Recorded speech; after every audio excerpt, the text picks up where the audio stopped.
அதிமுகவின் உள்கட்சி விவகாரத்தில் தேர்தல் ஆணையம் விசாரிக்கலாமா கூடாதா என்பது தொடர்பாக மிக முக்கியமான தீர்ப்பு வழங்கப்பட்டிருக்கிறது. இந்த வழக்கானது அதிமுகவில் ஓபிஎஸ்ஸின் மகன் ரவீந்திரநாத்தும் புகழேந்தியும் தேர்தல் ஆணையம் விசாரிப்பதற்கு விதிக்கப்பட்ட தடையை எதிர்த்து உயர்நீதிமன்றத்தில் வழக்கு தொடர்ந்திருந்தனர். அந்த வழக்கு விசாரணையின் போது எடப்பாடி பழனிசாமி தரப்பு மற்றும் புகழேந்தி ரவீந்திரநாத் தரப்பு ஆகிய இருதரப்பு வாதங்களும் நிறைவடைந்த நிலையில் இன்று தீர்ப்பு அளிக்கப்பட்டிருக்கிறது. நீதிபதிகள் சுப்பிரமணியன், அருள்முருகன் ஆகியோர் அடங்கிய அமர்வு அளித்த தீர்ப்பில் எடப்பாடி பழனிசாமிக்கு பெரும் பின்னடைவாக முக்கிய உத்தரவு பிறப்பிக்கப்பட்டிருக்கிறது.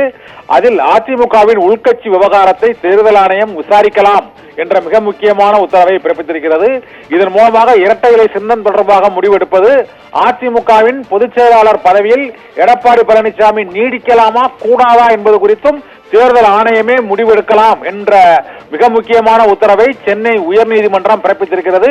இதுவரை அதிமுகவின் உள்கட்சி விவகாரம் தொடர்பான பல்வேறு வழக்குகளில் முதன்முறையாக எடப்பாடி பழனிசாமிக்கு பின்னடைவை ஏற்படுத்தக்கூடிய தீர்ப்பு சென்னை உயர்நீதிமன்றத்தால் இப்போது வழங்கப்பட்டிருக்கிறது. அதிமுகவின் பொதுச் செயலாளராக தேர்ந்தெடுக்கப்பட்டது மற்றும் அதிமுகவின் கட்சி விதிகளை திருத்தியது உள்ளிட்ட பல்வேறு அம்சங்கள் தொடர்பாக தேர்தல் ஆணையத்தில் அளிக்கப்பட்ட புகாருக்கு தடை விதிக்க கோரி எடப்பாடி பழனிசாமி தொடர்ந்த வழக்கில் தேர்தல் ஆணையம் உள்கட்சி விவகாரங்களில் தலையிடக்கூடாது என்று உயர்நீதிமன்றம் பிறப்பித்த உத்தரவுக்கு தடை விதிக்க கோரி ரவீந்திரநாத் மற்றும் புகழேந்தி ஆகியோரின் தரப்பில் தொடரப்பட்ட இந்த வழக்கில் தான் இந்த தீர்ப்பு வழங்கப்பட்டிருக்கிறது.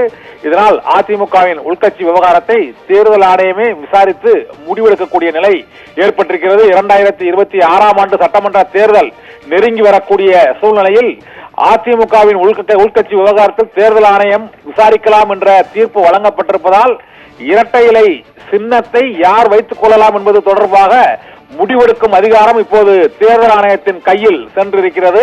பல்வேறு வழக்குகள், உரிமை மீறல் வழக்குகள் நிலுவையில் இருக்கக்கூடிய நிலையில் இந்த உத்தரவின் மூலமாக அதிமுகவின் பொதுச் செயலாளர் நியமனம், கட்சி விதிமுறைகள் திருத்தம், இரட்டை இலை சின்னம் பயன்பாடு ஆகியவை தொடர்பாக இனி தேர்தல் ஆணையம் உத்தரவுகளை பிறப்பிக்கலாம் என்ற தீர்ப்பு இப்போது உயர்நீதிமன்றத்தால் வழங்கப்பட்டிருக்கிறது.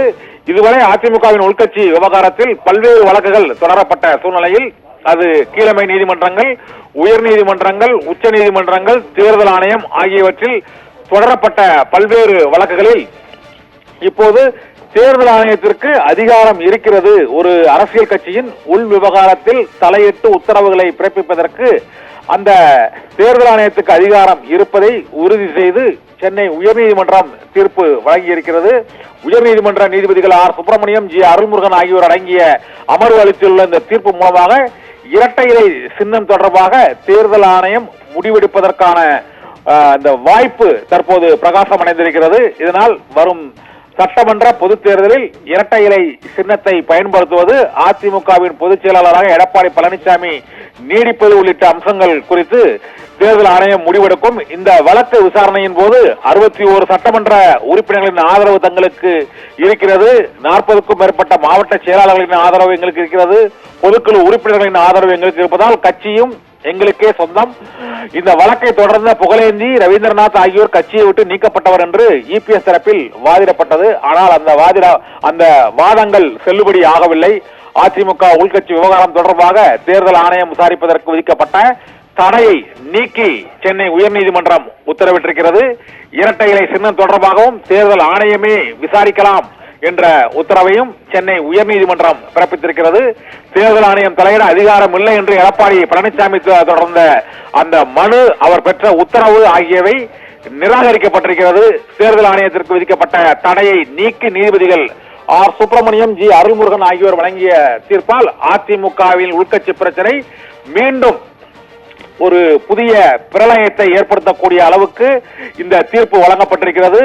செங்கோட்டையன் எடப்பாடி பழனிசாமிக்கு எதிராக அதிமுகவின் மூத்த தலைவர் செங்கோட்டையன் நேற்று போர்க்குரல் எழுப்பியுள்ள சூழ்நிலையில் இன்று உயர்நீதிமன்றத்தில் இந்த தீர்ப்பு வழங்கப்பட்டிருக்கிறது. தர்ஷிகா, விவரங்களுக்கு நன்றி கண்ணன். அதிமுக உட்கட்சி விவகாரம் தொடர்பாக தேர்தல் ஆணையம் விசாரிக்கலாம் என்று உயர்நீதிமன்றம் தற்போது ஒரு அதிரடி தீர்ப்பை வழங்கியிருக்கிறது.